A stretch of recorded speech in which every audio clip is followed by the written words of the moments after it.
Aku harus laporan ke RT.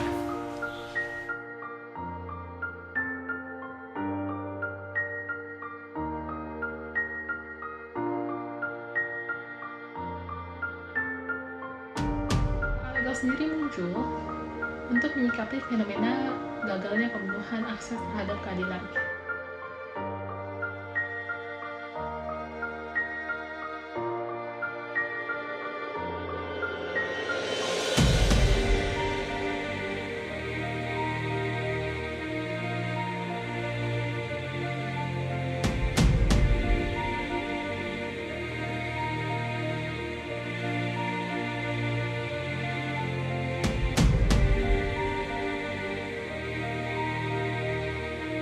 Bentar dulu Pak, lagi jadi artis. Paralegal adalah warga sipil yang dia memiliki kapasitas pengetahuan hukum dan juga skill advokasi. Halo, perkenalkan. Saya Ibu Niti Amini, Paralegal LBH Jakarta, komunitas masyarakat peduli lingkungan Indonesia yang berdomisili di Bekasi, Kabupaten Bekasi.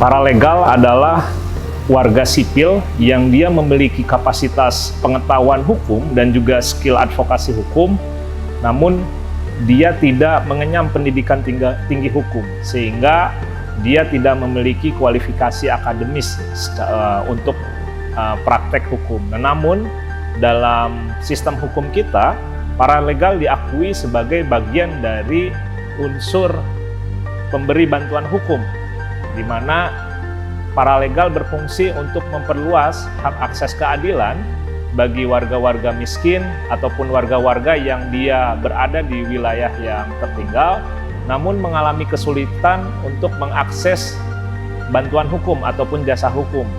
Kesulitan itu ada berbagai macam faktor yang melatar belakanginya, yang salah satunya adalah masalah biaya jasa hukum yang mungkin hingga hari ini masih dirasa cukup tinggi ya, dan sulit diakses oleh masyarakat kebanyakan, khususnya masyarakat miskin ataupun warga rentan, kelompok rentan yang dia tidak memiliki uang ataupun tidak memiliki kekayaan sumber daya untuk membayar biaya jasa hukum.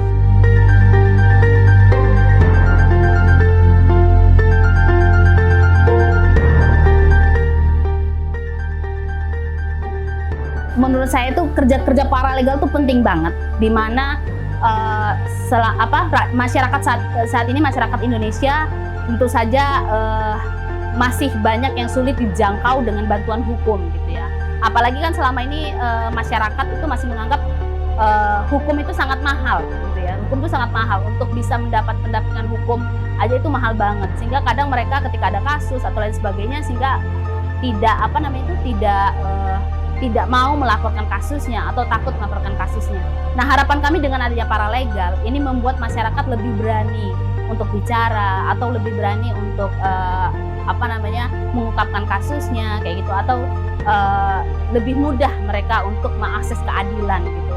Jadi kalau dengan paralegal ini mudah-mudahan cita-cita terbesarnya bagaimana masyarakat Indonesia bisa dapat mendapatkan akses keadilan daripada masyarakat itu sendiri. Selain itu juga menurutku paralegal juga menjadi penting untuk menjadi perhatian pemerintah gitu ya. Jadi penting menjadi perhatian pemerintah karena mereka inilah yang benar-benar secara tulus memberikan bantuan hukum di masyarakat.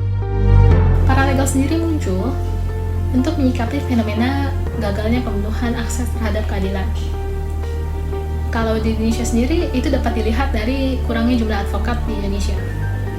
Selain jumlahnya kurang, jumlah persebarannya pun sangat tidak merata dan hanya ada di kota-kota besar.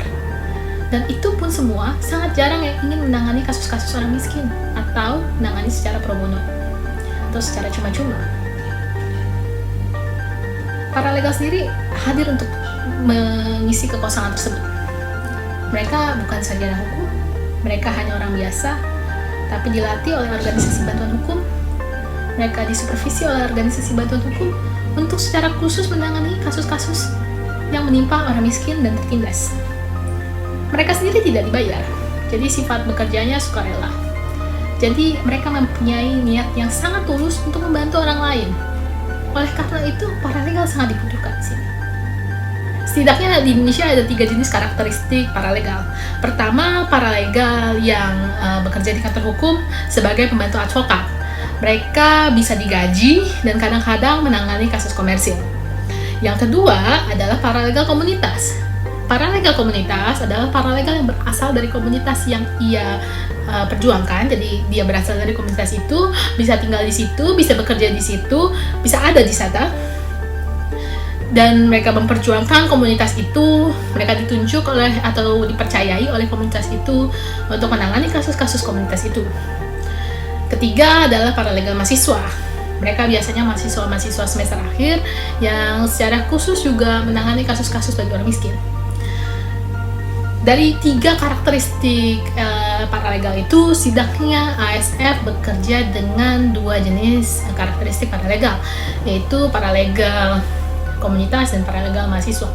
Untuk paralegal yang bekerja di kantor hukum, kami menganggap kalau mereka tidak bisa masuk ke dalam konsep paralegal dalam Undang-Undang Bantuan Hukum.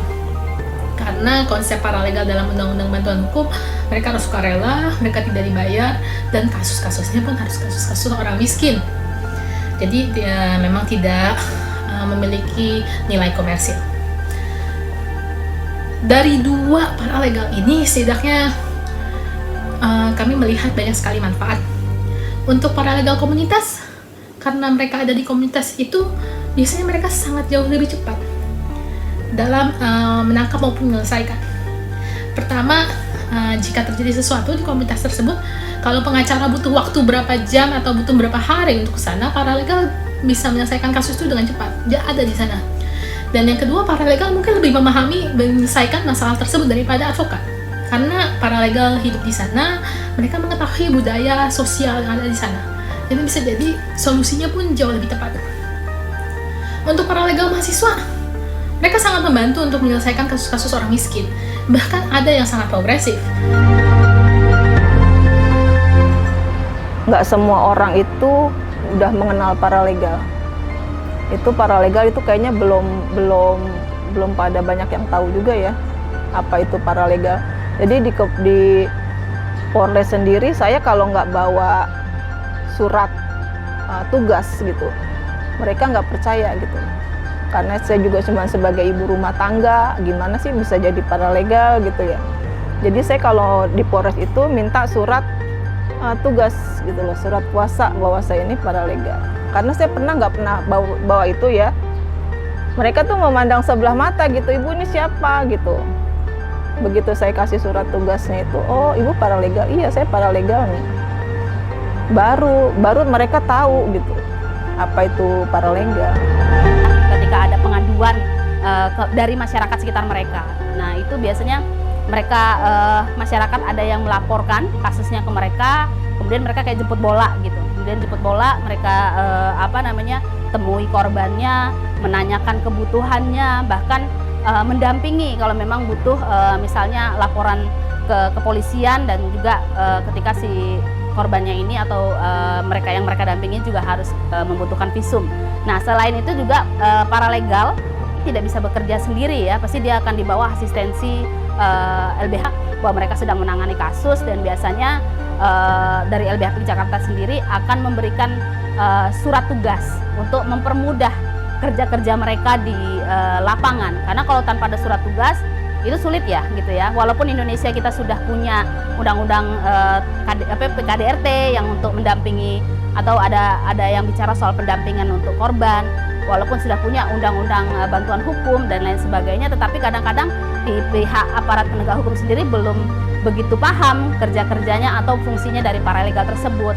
Mereka hanya taunya bahwa paralegal ini hanya di bagian non litigasi. Tapi non litigasi itu sejauh apa sih? Nah, itu yang kadang aparat penegak hukum juga nggak tahu, sehingga fungsi dan kerja peran paralegal ini kadang nggak dipahami, sehingga mereka tuh nggak boleh mendampingi. Nah, dengan adanya surat tugas ini, harapan kami tugasnya si paralegal ini bisa lebih mudah di lapangannya ketika memang pengacara LBH Apik belum bisa ikut mendampingi saat itu. Tetapi biasanya selama ini mereka akan selalu berkomunikasi dengan pengacara-pengacara LBH Apik ketika dalam penanganan kasus.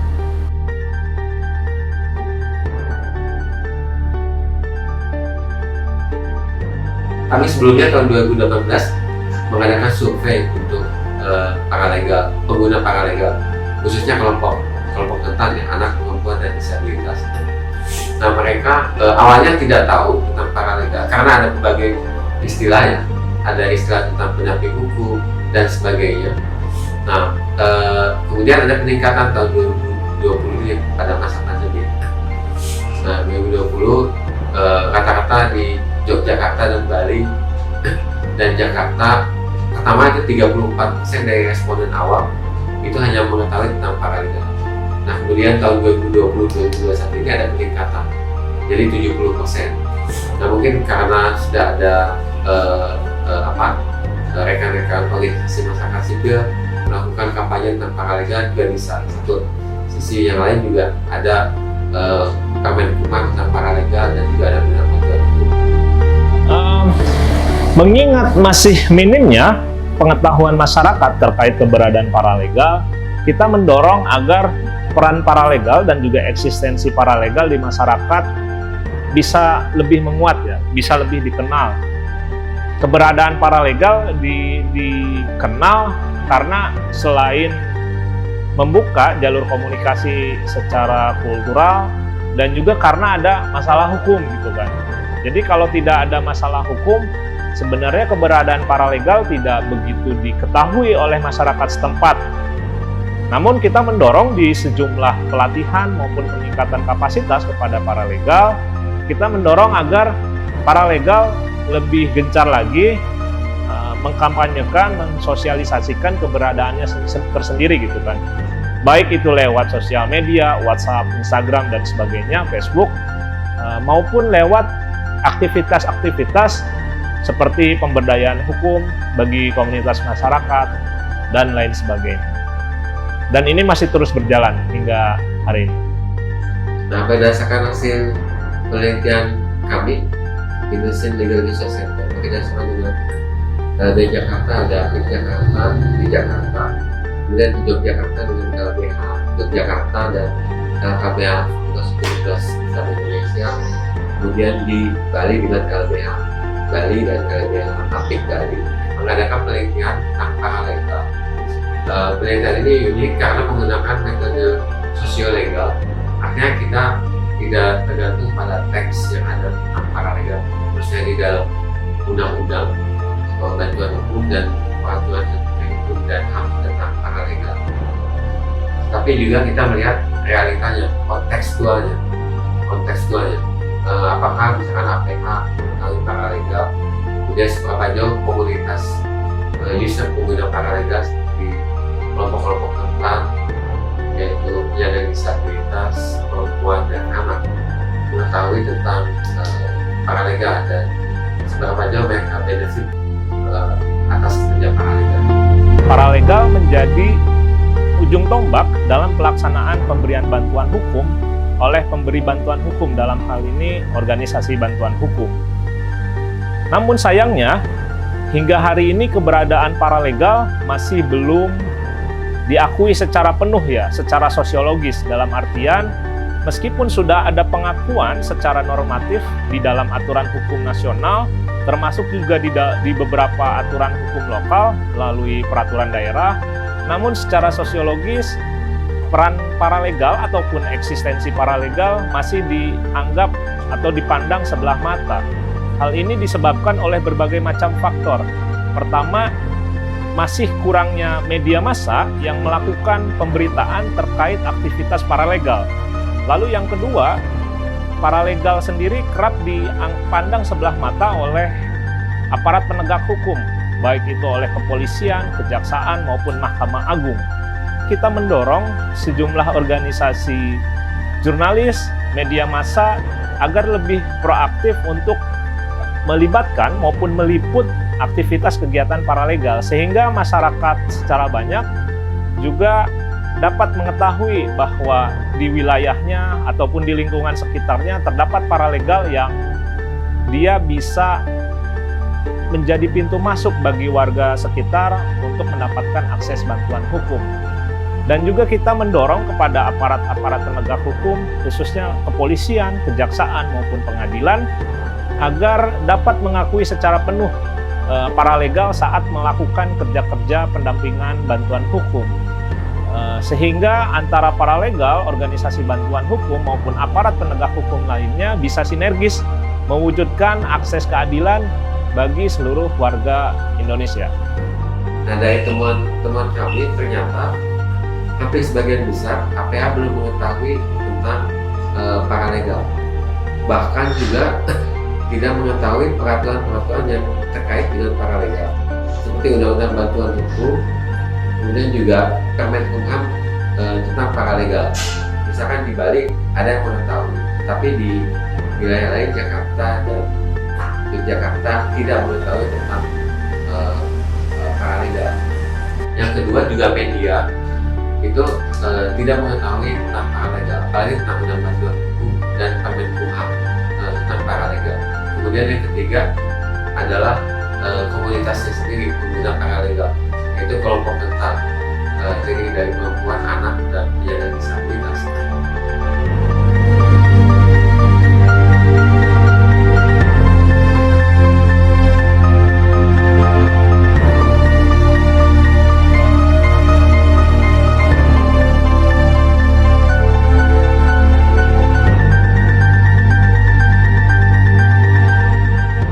Hal yang paling penting juga untuk paralegal ini adalah bagaimana paralegal mendapatkan peningkatan kapasitas untuk semakin memperbaiki ataupun semakin memudahkan mereka dalam pendampingan kasus.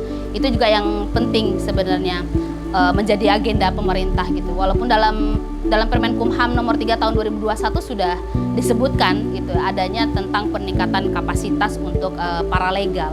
Nah, mungkin ini yang perlu benar-benar kita kawal bersama gitu agar pemerintah memang memberikan peningkatan kapasitas itu kepada paralegal, sehingga kedepannya paralegal ketika mendampingi mendampingi orang-orang yang butuh bantuan hukum itu benar-benar memiliki kapasitas yang baik dalam pendampingan mereka gitu.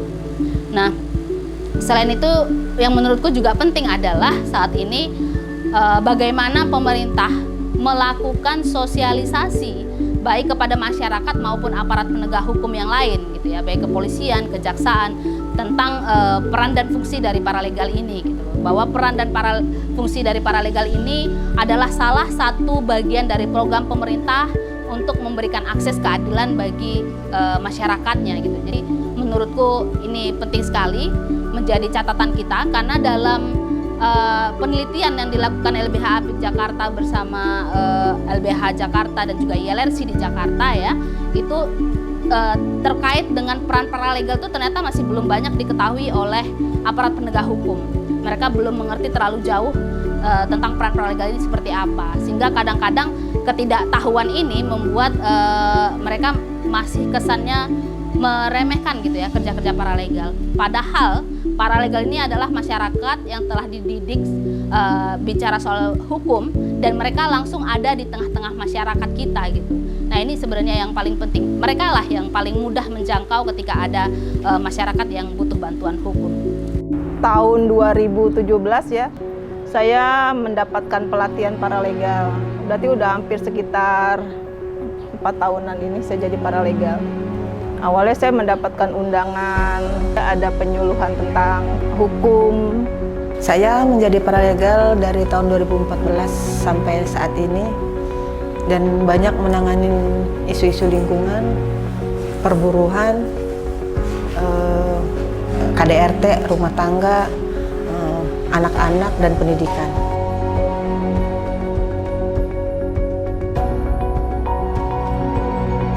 Yang paling seru itu di Tangerang, Karena di situ warga udah ada dikriminalisasi, warga itu diduga itu kena limbah itu banyak anak kecil muntah darah gitu. Tapi ketika ibu-ibunya datang untuk meminta klarifikasi atau tanggung jawab, malah diancam-ancam mau dilaporin lah ini itulah. Karena mereka takut kan datang ke LBH laporan, kebetulan para legal dari sana minta bantuan dari saya, gabung deh kita ke sana berdua. Kata saya laki-laki mundur aja deh biar ibu-ibu saja yang ke pabrik. Kita kan udah izin di kecamatan untuk menyampaikan keluhan.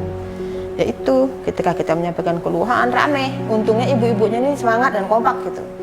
Oh ada yang berangung gitu kan, saya di depan, saya di paling depan. Saya sempat ditanya, ada kasar lah, oknum kasar lah gitu. Ibu dari mana? LBH mana? Dengan bla bla bla gitu akhirnya kita ya, menang lah ibarat di pengadilan menang. Saya di lobi, saya dinego. Saya mau ditawarin sejumlah uang, itu saya bilang. Kami ini bantuan hukum yang tidak dibayar dan tidak menerima bayaran, saya bilang. Kalau Bapak mau ngeluarin uang, mau korban yang muntah darah itu dipanggil, diobatin sih. Dan selanjutnya warga tidak mau Bapak di sini karena ini pemukiman. Pada hari itu aturan masih ketat Pak, karena pemukiman tidak boleh ada pabrik berdiri di pemukiman. Dia alasannya apa ya, home industry, tapi dengan peralatan yang banyak itu tidak home industry itu karena ada limbahnya. Udah, karena saya nggak mempan di lobi, ya akhirnya tutup tapi dengan perjanjian karena dia mau mindahin alatnya di tempat, mereka minta 2 bulan apa berapa lah gitu dengan di atas materai. Kata para legal yang Tangerang, Bu Ratna, Bu Niti ternyata begini ya nanganin kasus lawan perusahaan. Iya, ternyata susah ya Bu, kita ditawarin uang segitu gedenya. Iya kata saya, kita nggak boleh ngambil ya Bu. Iya saya bilang, udah SOP kerja kita tidak menerima bayaran apalagi suap, saya bilang. Tuh saya cari menarik gitu. Menariknya karena apa? Kita dengan uang apapun tidak bisa dilobi.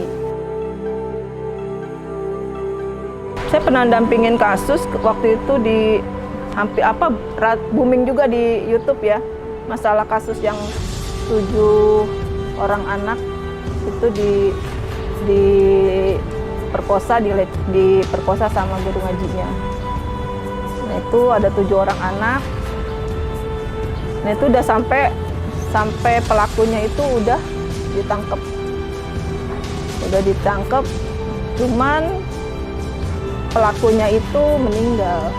Pernah saya membantu kasus pertama saya menjadi paralegal itu waktu itu kasus kekerasan seksual, kasus anak itu di Labuan, Banten, bekerja sama dengan LPSK dan juga P2TP2A. Itu kasus pertama saya mendampingin kasus sebagai paralegal. Peran paralegal bagi pemenuhan akses terhadap keadilan di Indonesia sangatlah penting. Begitu pentingnya peran mereka, tapi sayangnya di Undang-Undang Bantuan Hukum tidak ada istilah mereka disebutkan. Lalu muncul Peraturan Menteri Hukum dan HAM tentang paralegal secara khusus mengatur mengenai mereka. Tapi sayangnya peraturan ini sempat di judicial review oleh advokat karena dianggap menggantikan peran mereka. Padahal tidak seperti itu. Pertama, paralegal hanya menangani kasus-kasus bagi orang miskin dan tertindas, jadi mereka tidak dibayar sama sekali. Mereka bukan ada untuk menjalani kasus-kasus komersil. Kedua, paralegal tidak bisa berdiri sendiri. Mereka harus berada di bawah supervisi advokat atau berada di supervisi mungkin lembaga bantuan hukum atau organisasi bantuan hukum. Di sisi yang lain, kami juga menemukan bahwa advokat juga melihat paralegal ini sebagai kompetitor. Nah, padahal kan kalau menurut aturan yang ada itu 2 hal yang berbeda advokat dan paralegal. Fakta di Indonesia ini, hukum itu kan tajam ke bawah, tumpul ke atas. Ketika orang itu tidak punya pengetahuan hukum, bodoh dan tidak punya uang, dia akan menjadi bahan empuk buat orang yang lebih mampu untuk mempunyai kekuatan menindas itu semena-mena, apalagi di pelosok. Kita ke orang yang berkasus, ketika tidak ada pendampingan, mereka jadi korban hanya bisa menangis, hanya bisa menangis. Karena untuk mengakses bantuan hukum itu tidak mudah ketika mereka tidak tahu akses bantuan hukum yang gratis. Support dana bantuan hukum untuk organisasi bantuan hukum, termasuk juga untuk paralegal, itu masih dirasa cukup minim dan tidak sepenuhnya bisa mengcover kebutuhan yang dibutuhkan dalam penanganan kasus. Tidak mungkin COVID ini orang tidak butuh bantuan saya tetap, tapi saya tidak pernah menolak. Situasi pandemi ini sebenarnya kalau awal-awal pandemi agak sulit ya. Jadi kan karena awal-awal pandemi kita banyak menyesuaikan dengan situasi pandemi yang kita nggak pernah bagaimana bekerja dari rumah kayak gitu. Itu emang agak sulit gitu. Apalagi untuk paralegal sendiri gitu. Karena paralegal itu kan dia pendampingan langsung kepada mereka yang membutuhkan. Walaupun misalnya paralegal mendampingi secara langsung, khawatirannya adalah juga dia terkena langsung dari dampak dari virus COVID-19. Nah itu yang kadang menjadi simalakamanya bagi paralegal. Temuan kami selama COVID-19 ini, pandemi tahun 2020 sampai 2021, itu ada penambahan kerja paralegal dari penyedia bantuan hukum tingkat awal, menyediakan konsultasi, mediasi, pendampingan kasus misalnya di kepolisian. Itu ada tugas lain, yaitu memberikan bantuan kemanusiaan, khususnya selama masa pandemi ini. Mau tidak mau mereka paralegal juga harus melakukan itu karena kekurangan tenaga, khususnya tenaga yang berkaitan dengan kesehatan di masyarakat. Nah, sehingga mereka menyediakan tugas-tugas kemanusiaan selama masa pandemi COVID-19 ini. Dan itu sebenarnya belum ada protokol resminya untuk bantuan hukum pada masa pandemi COVID-19 ini. Padahal mereka juga melakukan itu. Mereka sudah mematuhi prokes yang ada. Nah, tapi di sisi yang lain, meskipun mereka pergi ke lapangan, melakukan konsultasi, ada mediasi untuk pendampingan hukum, mereka juga menyediakan konsultasi secara online lewat aplikasi platform yang tersedia yang ada gitu. Nah, itu juga menambah beban dari paralegal. Tapi ya itu mau tidak mau mereka harus beradaptasi selama masa pandemi ini. Di masa pandemi COVID-19 sejak tahun 2020 hingga hari ini, paralegal tidak bisa secara leluasa bermobilisasi pergi dari satu tempat ke tempat lainnya untuk melakukan kerja-kerja pendampingan hukum, mengingat ada sejumlah kebijakan yang membatasi mobilitas warga, misalkan terkait PSBB, kebijakan ganjil genap, dan seterusnya. Lalu yang kedua, tidak semua paralegal memiliki pengetahuan yang cukup terkait penggunaan teknologi digital. Masih ada banyak paralegal lainnya yang masih tertatih-tatih ya, mencoba beradaptasi dengan model komunikasi, model pelatihan yang dilakukan secara daring atau secara lewat medium internet. Di situasi pandemi ini, kami memang benar-benar memanfaatkan platform meeting ya. Kami benar-benar memanfaatkan platform meeting di sini. Ya apapun platformnya, seperti itu kan juga ada bisa telepon ke beberapa orang. Nah itu biasanya kami menggunakan itu untuk bisa berkomunikasi. Tetapi bagaimanapun juga kadang memang ada kebutuhan untuk langsung melapor ke kepolisian. Nah itu yang tidak bisa ditawar lagi gitu. Jadi walaupun mereka tetap harus mendampingi korban misalnya pelaporan atau ke visum atau membutuhkan rumah aman, itu biasanya kita selalu bilang kepada paralegal untuk menerapkan prokes yang ketat gitu ya. Bagaimana mereka tetap punya pakai masker, kemudian mereka juga pakai hand sanitizer dan lain sebagainya gitu. Itu yang benar-benar kami tekankan kepada paralegal kami ketika memang harus mendampingi kasus di lapangan yang tidak bisa ditinggalkan. Ketika kita menangani kasus, harus masuk ke wilayah-wilayah yang memang private atau safety, yang dimana saya masuk di situ mendampingi warga harus punya antigen. Sementara untuk antigen pakai uang. Kalau sekelas paralegal gini, untuk antigen yang tiap minggu kita harus datang nggak bisa dong. Jadi platform ini sebenarnya sangat membantu ya bagi kerja-kerja antara LBH Apik Jakarta juga untuk berkomunikasi dengan paralegal, sehingga kedepannya kami kemungkinan tentu saja masih menggunakan platform ini untuk melakukan koordinasi terutama koordinasi kasus. Gitu ya. Pelatihan paralegal akhirnya via online.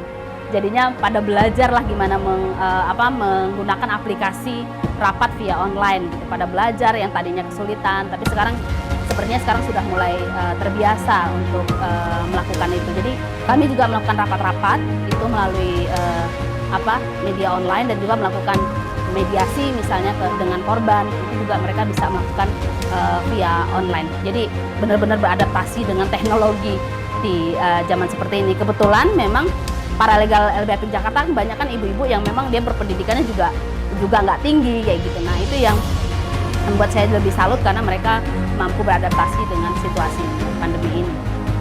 Rasa takut di masa pandemi untuk keluar itu ada. Kan maraknya COVID nih, banyak orang sakit, orang meninggal, apalagi yang season kedua kemarin ini, beneran takut gitu kadang-kadang. Kita datang nih di satu kementerian bicara kemarin meninggal ruangan itu, tapi saya harus ke situ. Karena kalau saya nggak ke situ nggak bakal kelar ini kasus. Bahkan akan dijadikan alibi. Itu kadang kita di kepolisian itu bertele-tele ya Mas. Bertele-tele banget, lama gitu. Prosesnya itu lama gitu. Jadinya kita bawa anak. Terus anak diinterogasinya tuh lama banget. Itulah kadang yang jadi orang tua udah jenuh, anaknya juga udah jenuh. Terus proses hukumnya juga lama. Kita nunggu hasil visum, hasil itunya juga lama gitu. Nah, itu yang bikin terkendala. Karena mereka sudah susah, jangan sampai saya nyusahin mereka lagi gitu. Tidak tega melihat orang susah, tidak tega melihat orang dalam keadaan terjepit, dikriminalisasi, itulah yang banyak ya. Dibodoh-bodohin, ditipu, orang benar disalahkan karena dia nggak ngerti hukum dan nggak punya uang. Nah itulah fungsi paralegal, terutama yang di kampung-kampung. Datang ke rumah kita dengan menangis, dengan menggendong anak, dengan perkaranya yang bla bla bla bla. Nah, itulah yang buat saya pribadi dan harusnya paralegal yang lain juga tetap semangat, ayo semangat. Karena saya masih percaya prinsip Tuhan, ketika kita bantu orang, Tuhan itu tidak akan menutup mata. Semua persoalan kita pasti akan dibantu. Kalau yang ingin saya dapatkan dari LBH tuh, saya tuh pengennya tuh selalu ada peningkatan gitu loh. LBH sering-seringlah memberikan peningkatan kapasitas buat paralegal, sepertinya memberikan pelatihan gitu. Jadi supaya wawasan kita juga bertambah dan kita merasa yakin gitu, percaya kalau kita juga bisa. Begitu pentingnya peran paralegal sehingga mereka harus dilindungi. Salah satu peran perlindungan yang bisa dilakukan adalah dengan aturan hukum. Aturan hukum yang ada, yaitu saat ini peraturan Menteri Hukum dan HAM, masih sangat umum mengatur tentang paralegal dan mungkin butuh diskusi-diskusi lebih lanjut untuk bisa melindungi. Selain itu, perlu agar masyarakat luas lebih mengetahui peran paralegal. Bagaimana aparat penegak hukum bisa lebih tahu peran mereka sehingga tidak ditolak di dalam proses hukum. Bagaimana masyarakat pun juga bisa tahu peran paralegal sehingga mereka bisa mencari orang-orang yang dekat dengan mereka ketika mengalami masalah hukum, dan juga bagi advokat untuk juga mengerti bagaimana peran paralegal. Sehingga penting untuk mengkampanyekan hasil-hasil kerja paralegal, betapa besar kontribusi mereka, sehingga dengan itu muncul perlindungan bagi mereka semua. Teman-teman paralegal, kita semangat untuk menjadi paralegal, bantu masyarakat kita, bantu warga kita. Karena dengan adanya paralegal, kita akan menjembatani, mengakses masyarakat yang tidak bisa mengakses jalur hukum. Dan kitalah di sini yang akan melakukan hal itu. Semangat! Semangat! Good job!